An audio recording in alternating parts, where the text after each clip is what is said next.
എൻ്റെ പേര് Ameena Sithara, clinical psychologist ആണ്. വെജൈനിസ്മസ് എന്ന് പറയുന്ന അസുഖമുള്ള ഒരുപാട് പേര് നമ്മൾക്കിടയിലുണ്ട്, ഇഷ്ടംപോലെ ആൾക്കാരുണ്ട്. ഇതെവിടെയാ കാണിക്കേണ്ട, ആരെയാ കാണിക്കേണ്ട, എന്ത് തെറാപ്പിയാ ചെയ്യേണ്ടതെന്നൊന്നും അറിയാതെ സെക്സിൽ ഏർപ്പെടാൻ പറ്റാതെ എത്രയോ വർഷങ്ങളായി കുഞ്ഞുങ്ങളില്ലാതെ കഷ്ടപ്പെടുന്നൊക്കെ ഒരുപാട് പേരുണ്ട്. അപ്പം ഞാൻ ട്രീറ്റ്മെൻറ്റ് ചെയ്ത് മാറ്റിയിട്ടുള്ള ഒരു ക്ലയൻറ്റിൻ്റെ റിവ്യൂ, ഞാൻ ആദ്യമായിട്ടാണ് അങ്ങനെ ഒരു റിവ്യൂ ചോദിച്ച ഒരാളെടുത്ത് നിന്ന് മേടിക്കുന്നത്. എല്ലാവർക്കും അങ്ങനെ റിവ്യൂ തരാൻ വേണ്ടി ഭയങ്കര മടിയാണ്. പക്ഷെ ഈ ക്ലയൻറ്റ് എൻ്റെ അടുത്ത് പറഞ്ഞു, മാഡം എന്നെപ്പോലെ സങ്കടപ്പെടുന്ന ഒരുപാട് ആൾക്കാരുണ്ട്, അപ്പോൾ അവർക്കൊക്കെ സഹായമായിക്കോട്ടെ എന്ന് വിചാരിച്ചിട്ടാണ് ഞാനിങ്ങനെ ഒരു റിവ്യൂ ചെയ്യുന്നത്, അതായത് ഇവിടെ വന്ന് മാറി എന്നുള്ളൊരു റിവ്യൂ ചെയ്യാൻ റെഡി ആവുന്നത്. അപ്പം അവളെ മൊത്തമായി കാണിക്കാതെ, അല്ലെങ്കിൽ എൻ്റെ ഈ ക്ലയൻറ്റിനെ ആരാണെന്ന് മനസ്സിലാവാത്ത രീതിയിലേക്ക് അവൾക്ക് പറയാനുള്ളത് എന്താന്ന് നമുക്ക് കേൾക്കാം. അപ്പം പേരെന്തായാലും പറയാൻ പറ്റൂല. അപ്പം ഇവിടെ വന്നിട്ട് ഇപ്പോൾ 8 സെഷൻ ചെയ്തു അല്ലേ? 8 സെഷൻ ചെയ്തു. വെജൈനിസ്മസ് കംപ്ലീറ്റ് മാറിയിട്ടുണ്ട്. അപ്പം നിന്റെ ഒരു അനുഭവം ഒന്ന് ഇവിടെ വന്നപ്പോഴും ഇതിനെ പറ്റിയിട്ടും ഒരു അനുഭവം നിന്നെ മനസ്സിലാവാത്ത രീതിയിൽ ഒന്ന് പറയുമോ? എന്നെ നോക്കിയിട്ട് പറഞ്ഞാൽ മതി. എൻ്റെ കല്യാണം കഴിഞ്ഞിട്ട് 11 വർഷമായി. ഇതാണെന്ന് എനിക്ക് അറിഞ്ഞുകൂടെയിരുന്നു. ഈ അടുത്ത സമയത്ത് മാഡത്തിൻ്റെ ഒരു വീഡിയോ കണ്ടപ്പോഴാണ് എനിക്ക് അങ്ങനെയാണെന്ന് എനിക്ക് തോന്നിയത്, അതിൻ്റെ ഇതെല്ലാം കേട്ടപ്പോൾ. പിന്നെ എൻ്റെ കല്യാണം കഴിഞ്ഞിട്ട് 2 വർഷം കഴിഞ്ഞപ്പോൾ എനിക്കൊരു പീരീഡ്സിൻ്റെ ഒരു വയറുവേദന വന്നായിരുന്നു. അങ്ങനെ ഞാൻ അവിടെ ഞങ്ങളുടെ നാട്ടിലെ ഒരു ഹോസ്പിറ്റലിൽ കൊണ്ടുപോയി കാണിച്ചു. അപ്പം അവിടുത്തെ ഗൈനക്കോളജി ഡോക്ടർ അന്ന് തന്നെ ഒരുപാട് വഴക്ക് പറഞ്ഞാണ് വിട്ടത്. എന്ന് വെച്ചാൽ ഇതിങ്ങനെ അവർക്ക് പരിശോധിക്കാൻ പറ്റിയില്ല എന്ന് പറഞ്ഞു ഒരുപാട് വഴക്ക് പറഞ്ഞിട്ടാണ് വിട്ടത്. അത് കഴിഞ്ഞിട്ട് പിന്നെ അങ്ങനെ ഹോസ്പിറ്റലിലൊന്നും പിന്നെ പോയില്ല. അത് അങ്ങനെ പേടിച്ച് പിന്നെ പോയില്ല.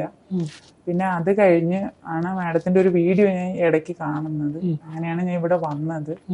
വന്നപ്പോഴാണ് മാഡമാണ് പറഞ്ഞത് എനിക്ക് വെജൈനിസ്മസ് ആണെന്ന്. അതുവരെ വെജൈനിസ്മസ് ആണെന്ന് അറിഞ്ഞൂടായിരുന്നു. പക്ഷെ വീഡിയോയില് വെജൈനിസ്മസിന്റെ വീഡിയോ കണ്ടിട്ടാണ്. വീഡിയോ മാഡത്തിന്റെ കല്യാണം കഴിഞ്ഞിട്ടിപ്പോ 11 വർഷമായി. അങ്ങനെയാണ് ഞാൻ ഇവിടെ വന്നത്. ഇവിടെ വന്ന മാഡത്തിന്റെ ട്രീറ്റ്മെന്റിൽ എനിക്കിപ്പം പൂർണ്ണമായിട്ടും കുറഞ്ഞു, പൂർണ്ണമായിട്ടും ഇപ്പൊ സക്സസ് ആണ്. അതിൽ ഭയങ്കര സന്തോഷമുണ്ട്. പിന്നെ ഇതേ കണക്ക് ഒരുപാട് ആൾക്കാർ ഇങ്ങനെ ഇതാണെന്ന് അറിഞ്ഞുകൂടാതെ ബുദ്ധിമുട്ടുന്നവരുണ്ട്. പിന്നെ നമുക്കിതൊന്നും ചെന്ന് മറ്റാളുടെ അടുത്ത് പറയാൻ പറ്റൂല.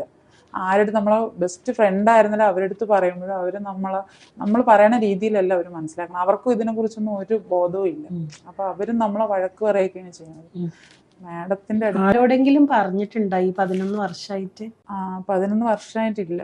ആരെടുത്ത് പറയാനും എന്ന് വെച്ചാൽ ഇതെന്താണ് സെക്സിൽ ഏർപ്പെടാൻ പറ്റാത്ത, എന്താന്ന് വിചാരിച്ചിട്ടാണ് നിങ്ങൾ നിന്നത്? എനിക്ക് മാത്രമുള്ളൊരു പ്രശ്നമാണെന്നാണ് ഞാൻ കരുതിയത്. എൻ്റെ ഹസ്ബൻഡിന്റെ അടുത്ത് ഞാൻ പറഞ്ഞിട്ടുണ്ട്, പുള്ളി വേറെ വിവാഹം കഴിക്കണം, ഇത് പറ്റണില്ലല്ലോ, അപ്പൊ പിന്നെ എന്റെ കുഴപ്പം എന്തോ ആണ് എന്നാണ് ഞാൻ പറഞ്ഞിരുന്നത്. പിന്നീടാണ് ഞാൻ മാഡത്തിന്റെ വീഡിയോ കണ്ട് വന്നത്. കുടുംബത്തിൽ നിന്നൊക്കെ എത്ര പ്രഷർ ഉണ്ട്? ഈ കുടുംബത്തിൽ നിന്നൊക്കെ എൻ്റെ അമ്മയൊക്കെ ഇടയ്ക്കിടയ്ക്ക് ഇങ്ങനെ ചോദിക്കും, അമ്മയ്ക്ക് അറിഞ്ഞൂടാ. അപ്പൊ ഞാൻ പറയാം അമ്മ ദൈവം തരും കൊച്ചുങ്ങളെ എന്നൊക്കെയാണ് അങ്ങ് പറഞ്ഞ് ഒഴിവാകുന്നത്. പിന്നെ പുള്ളിയുടെ വീട്ടിൽ നിന്ന് നല്ല ഇതുണ്ടായിരുന്നു.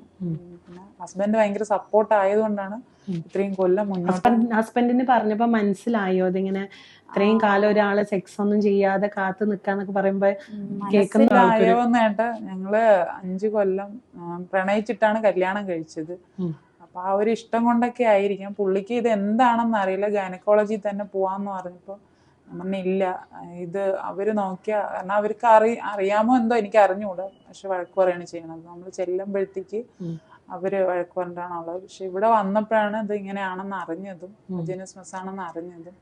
മാഡത്തിന്റെ ട്രീറ്റ്മെന്റിലാണ്, തെറാപ്പിയിലാണ് ഇതിപ്പോ മാറിയത്. എനിക്ക് പൂർണ്ണമായിട്ട് മാറി. എനിക്ക് യാതാലും ഇതൊരു ബുദ്ധിമുട്ടോ കാര്യങ്ങളോ ഒന്നുമില്ല. ഭയങ്കര ഹാപ്പിയാണ്. ആദ്യം എത്ര പേടി ഉണ്ടായിരുന്നു? നല്ല പേടി ഉണ്ടായിരുന്നു.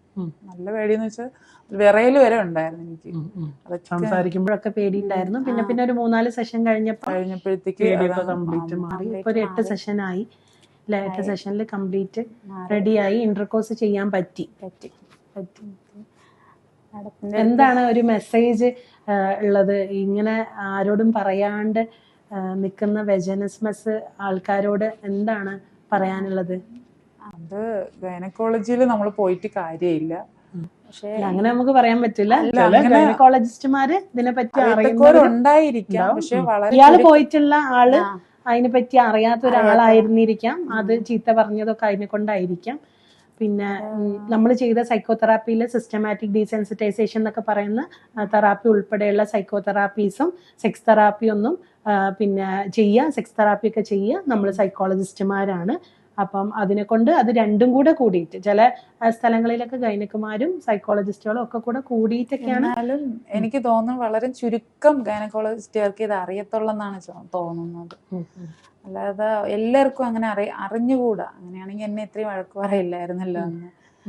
ഇവിടെ വന്ന് 2-3 ആൾക്കാരെ പരിചയപ്പെട്ടില്ലേ വജനസ്മസ് ഉള്ള, അവരും അതേപോലെ തന്നെ പറഞ്ഞിട്ടുണ്ട്.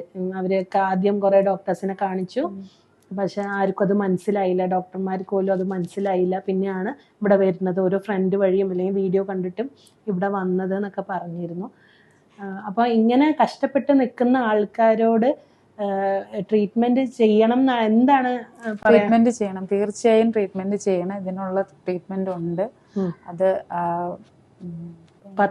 11 വർഷം അല്ലെ, 11 വർഷമായിട്ട് നിന്നിട്ട് ഇപ്പൊ നമ്മൾ ആകെ 2-3 ആഴ്ചനെ കൊണ്ടിട്ടാണ് ഈ പ്രോബ്ലം സോൾവ് ആയത്. അപ്പൊ എന്ത് തോന്നുന്നു? സന്തോഷം ഉണ്ടോ? ഭയങ്കര സന്തോഷം തോന്നുന്നു. മാഡത്തിനെ ഞാൻ ഒരിക്കലും, ഞാൻ മരിച്ചാൽ പോലും ഞാൻ മറക്കൂല. അത്രയ്ക്ക് എനിക്ക് എന്തൊരു പറയണമെന്ന് അറിഞ്ഞോണ്ട് അത്ര സന്തോഷം. എന്ന് വെച്ചാൽ ഒരിക്കലും എൻ്റെ ജീവിതത്തിൽ ഇത് മാറുമെന്നോ അല്ലെങ്കിൽ ഇത് ഒരാൾ മനസ്സിലാക്കി അത് ഇങ്ങനെ ഒരു ട്രീറ്റ്മെന്റ് ഉണ്ടെന്നോ എനിക്ക് അറിഞ്ഞൂടെ. സത്യമാണ്. മാഡത്തിന്റെ ഇത് കണ്ടതിന് ശേഷം, വീഡിയോ കണ്ടതിന് ശേഷമാണ് എനിക്ക് തോന്നിയത് മാഡം ഇതേ കണക്കൊരു ആളിനും ട്രീറ്റ്മെന്റ് ചെയ്ത് വിട്ടു എന്നുള്ളൊരു വീഡിയോ ആണ് ഞാൻ കണ്ടത്. അതിലാണ് എനിക്ക് മനസ്സിലായത് എനിക്കും ഒപ്പം മാറും എന്നുള്ളൊരു ബോധ്യം വന്ന് ഞാൻ മാഡത്തിനെ കോണ്ടാക്ട് ചെയ്ത് വന്നത്. ഭയങ്കര സന്തോഷം. മാറ്റി തരാൻ പറ്റിയില്ല, എനിക്കും വളരെ സന്തോഷമുണ്ട്. ഇങ്ങനെ അത് പറയണമെന്ന് എനിക്ക് അറിഞ്ഞൂടാ. അത്ര സന്തോഷം എനിക്കാണ്. കാരണം ഇത്രയും ഒരു 11 കൊല്ലവും എൻ്റെ മനസ്സിൽ കൊണ്ടുവരുന്ന ഒരു ഭാരമാണ് ഞാൻ ഇപ്പൊ ഇറക്കി വെച്ചത്. അത്രയും സന്തോഷമുണ്ട്. ഇനി ഒരുപാട് ഇതേപോലെ കഷ്ടപ്പെടുന്ന പല അസുഖങ്ങളും ഉണ്ട്. വജനസ്മസ് മാത്രല്ല, എല്ലാവർക്കും അതിൻ്റെതായ രീതിയിൽ ആരാണ് ഇത് ട്രീറ്റ്മെന്റ് ചെയ്ത് അറിഞ്ഞ് ഇപ്പൊ ഈ ഒരു വീഡിയോയിലൂടെ ആണെങ്കിലും കൂടെ നമ്മൾ ഇങ്ങനെ ഒരു വീഡിയോ ചെയ്യുന്നത് ഇയാളെയും കൂടെ എൻ്റെ അടുത്ത് പറഞ്ഞു, ഇതേപോലെ കുറെ പേർക്ക് മാറുന്നുണ്ട് എന്നൊക്കെ അറിഞ്ഞാല് കുറെ പേര് വരില്ല, ഇങ്ങനെ കഷ്ടപ്പെട്ട് നിൽക്കുന്ന കുറെ പേര് വരില്ല. അറിഞ്ഞൂടാ, അവരെ വിചാരം അവർക്ക് മാത്രമാണ് ഇതുള്ളത്, വേറെ ആർക്കും അങ്ങനെ നമുക്ക് മാത്രമാണെന്നാണ് നമ്മൾ ചിന്തിക്കുന്നത്. അങ്ങനെ വരുമ്പോഴത്തേക്ക് എൻ്റെ ഒരു വീഡിയോ കൊണ്ട് ഒരുപാട് പേർക്ക് ഒരു ഗുണം ഉണ്ടാകണേ, അതിന് വേണ്ടിയിട്ടാണ് മാഡം പറഞ്ഞപ്പോഴത്തേക്ക് ഞാൻ ഇതിന് സമ്മതിച്ചു. ഞാൻ ഇതുവരെ അങ്ങനെ വീഡിയോസ് ഒന്നും ചെയ്തിട്ടില്ല, ഇതേപോലെ ഒരു റിവ്യൂ വീഡിയോസ് ഒന്നും. ഇതിപ്പോ ഇയാൾ ഇങ്ങോട്ട് ചോദിക്കായിരുന്നു ഇങ്ങനെ ഒരു വീഡിയോ ചെയ്യുന്ന നല്ലതല്ലേന്ന്. അപ്പൊ പിന്നെ നമ്മൾ ഐഡന്റിഫൈ ചെയ്യാൻ പറ്റുമോ, ഞാൻ ആരാന്നൊക്കെ അറിഞ്ഞ് വെറുതെ ആർക്കും അറിയില്ലല്ലോ ഇതുവരെയും ഇയാൾക്ക് ഇങ്ങനെ ഒരു പ്രശ്നം ഉണ്ട് എന്നുള്ളത്. അപ്പൊ അതിനെ കൊണ്ട് നമ്മൾ ഫേസ് ഒക്കെ കവർ ചെയ്ത് ഇങ്ങനത്തെ ഒരു രീതിയിൽ വീഡിയോ എടുക്കുന്നത് അതിന് വേണ്ടിയിട്ടാണ്. എന്തായാലും സന്തോഷം.